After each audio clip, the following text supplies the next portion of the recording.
The story starts here on the Eastern Pacific Rim with one of its more meaningful products, the microchip, which runs only the entire modern world. It's so commonplace, this little thing, isn't it, that most of the time you don't even know it's there, in your car, your TV, your washing machine, or here, in what most people agree is the world's cleanest city. Singapore. Some people say Singapore and the people here all work a bit like a giant microchip. Efficient, automatic, logical, untiring, productive. And one of the things that makes Singapore the world's cleanest city is the fact that this runs this, Singapore's super high-tech garbage incinerator. Thanks to what happened in 1945, when an American called Shockley discovered something extraordinary about a crystal. If you add impurities to some crystals, you can end up with spare electrons on many of the crystal atoms, here the ones in red. If you then send into the crystal a minute electrical charge, like this, it kind of knocks the spare electrons off their atoms, and they leave the crystal as a much bigger electric charge. So tiny charge in, big charge out. So the crystal acts like an amplifier.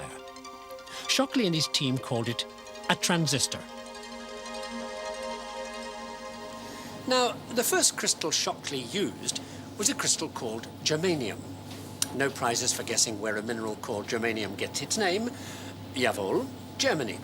Discovered by a German in 1885. Name of Winkler, who is so good at analyzing minerals because he's done nothing else all his life. Well, he has done one other thing.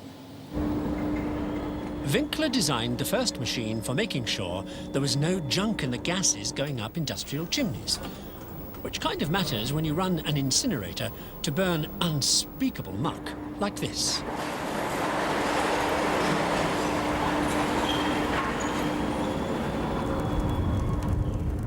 So you can thank Winkler for today's clean environment. But apart from germanium and hot air, Winkler's real full-time business was cobalt, a mineral that dyes things blue. The kind of blue you need when you're into expensive fakes. Chinese fakes, I mean. And if you've ever tried to buy a Ming vase, you'll know why there was a market for fakes. It cost an arm and a leg. Oh, and they're blue, of course, and cobalt is the only stuff that will take the high temperatures you need to make porcelain. So the real Ming Chinaware had also used cobalt.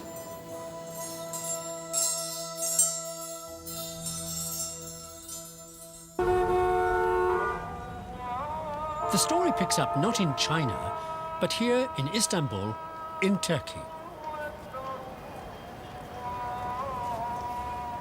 Because Istanbul is the link back to the Chinese porcelain masters and how they came across the cobalt they used.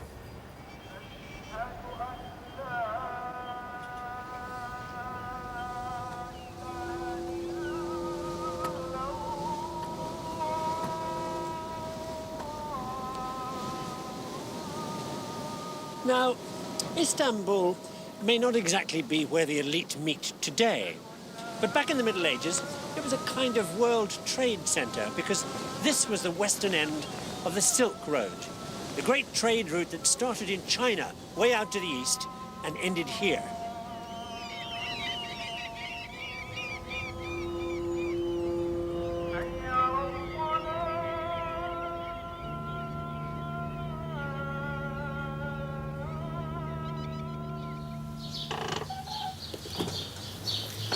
One day in the 14th century, out along the Silk Road, at a place called Kashgan in Iran, the traveling Chinese traders found this stuff.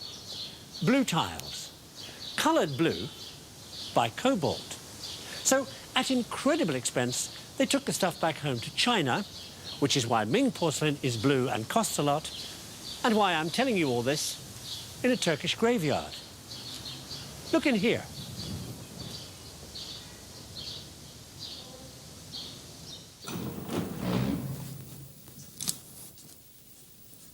Now, I said that those blue tiles were only ever used in very special Islamic places, and you may still feel you haven't seen one yet. Okay?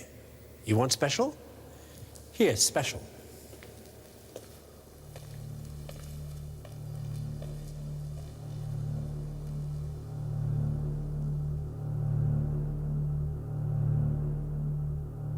The incomparable mosque at the heart of old Istanbul called Hagia Sophia.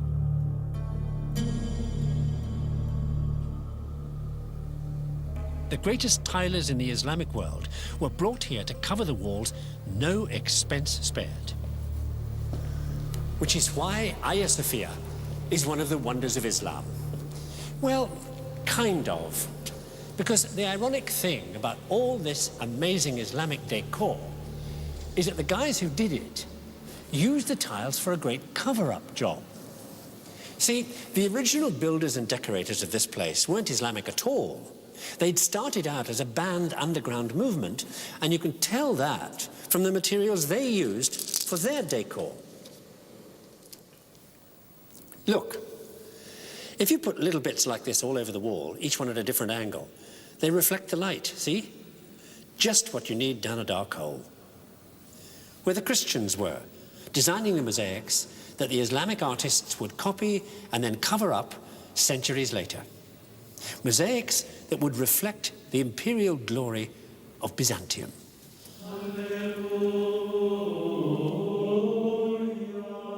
Once the Christians came out of hiding when the emperor made them official, and then gave the whole of the West to the Pope in a document called the Donation of Constantine.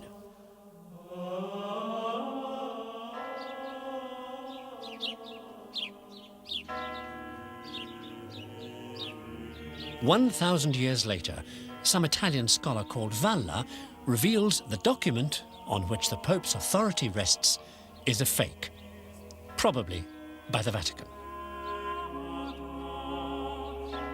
Which brings us, as I'm sure you were expecting, to a funeral.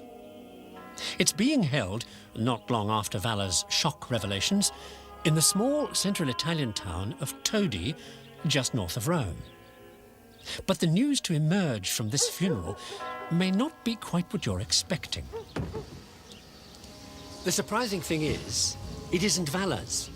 Surprising because back then, you just don't go on the front page with a Vatican expose like that and stay alive. So, whose funeral is it? It's for an ecclesiastical godfather who'd saved Valla's neck, and the necks of everybody else here paying their respects for similar favours. One of whom is a Portuguese type called Martins, who's the head of Portugal's secret oceanic exploration agency, about which he's saying nothing, on account of it's the equivalent of the Department of Defence and NASA rolled into one.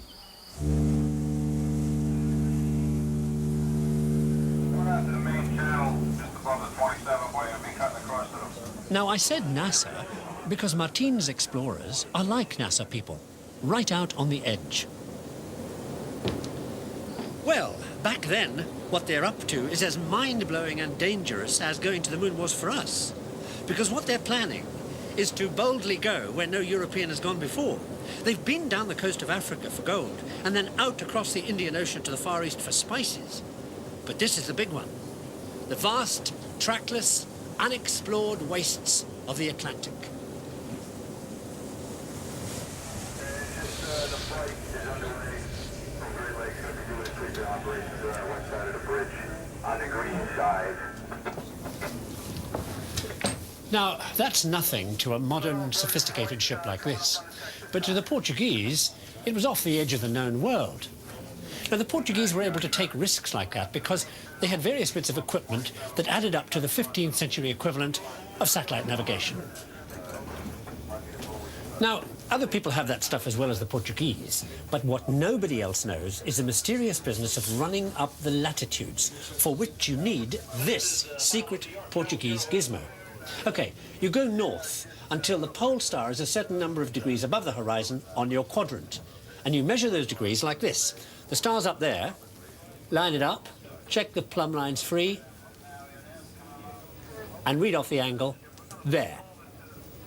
And when the pole star is 39 degrees above the horizon, you turn right, and sooner or later, you'll hit Lisbon, home, and mother.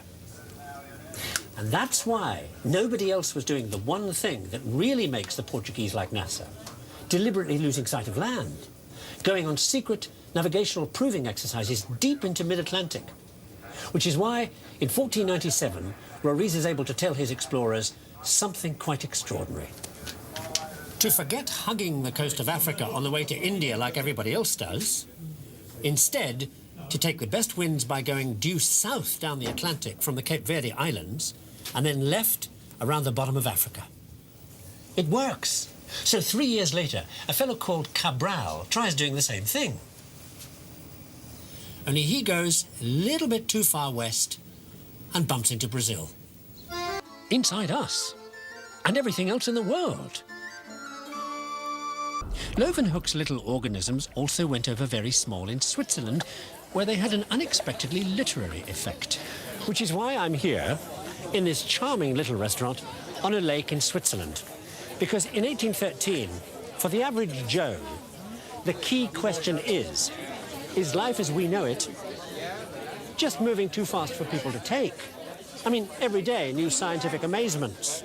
Gravity, chemistry, physiology, electricity, geology, anything, it seems, with a Y in it. Thank you. All of which seriously underwhelms one particular bunch of scribbling misfits on holiday here in Geneva, the romantic megastars Byron and Shelley and their child brides, over here for a bit of wife swapping and dope smoking and stuff like that. Anyway, one night at dinner, the conversation gets round to the subject of microscopic creepy crawlies and how apparently some scientist has galvanized a piece of pasta and made it come alive. Well, back then, who knew? So Shelley's wife, Mary, gets all exercised about how science will destroy us all by tampering with the forces of nature, and decides to write a novel about it.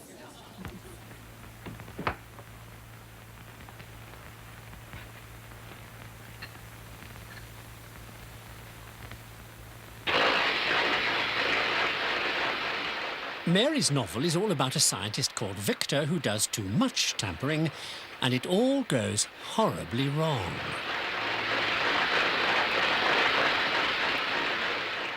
You already know what I'm talking about because you know what Victor's other name was. Frankenstein. But Mary had a secret agenda inspired by her socialist father. Frankenstein was really an attack on the kind of technology that she thought was destroying people's lives in the unspeakable conditions of Industrial Revolution factories. One of her father's friends and admirers was a young factory manager called Owen, who turned his factory in New Lanark, Scotland, into a kind of workers' paradise. We'd describe Owen as politically middle of the road, but back then he was revolutionary. So, seeing no future for his plans in Britain, Owen took his revolutionary ideas where most revolutionaries at the time did. America. Well, Indiana. Which brings us back to where we started, here in New Harmony, remember? So this is how the harmonist would have made candles, like this. Owen's dream, still described to tourists today, was to set up a utopian socialist commune away from the factories and the exploitation. So when the tiny American settlement of New Harmony came up for sale, he jumped at it. But the reason I started the show in New Harmony has to do with a fellow called McClure, who had been so impressed by the New Lanark experiment, he offered start-up money to Owen for the New Harmony venture.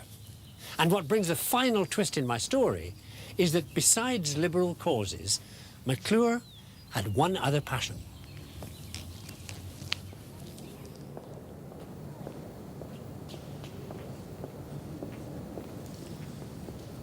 Rocks.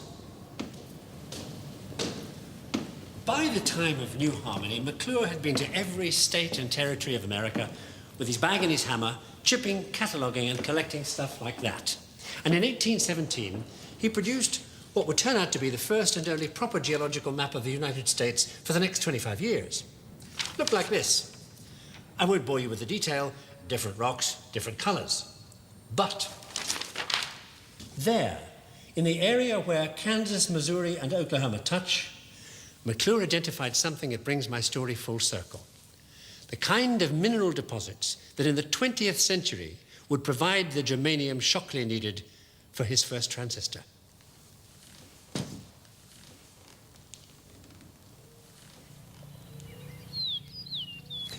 And that's why New Harmony maybe wasn't a failure in the end. Because if we in the modern world are ever to find a way to unite the fragmented post-Cold War chaos that the 21st century looks like becoming, it'll be with what the transistor made possible. The open access global communications network that might give us a chance to build what those people tried to here all those years ago. A community where we can all live together in new harmony.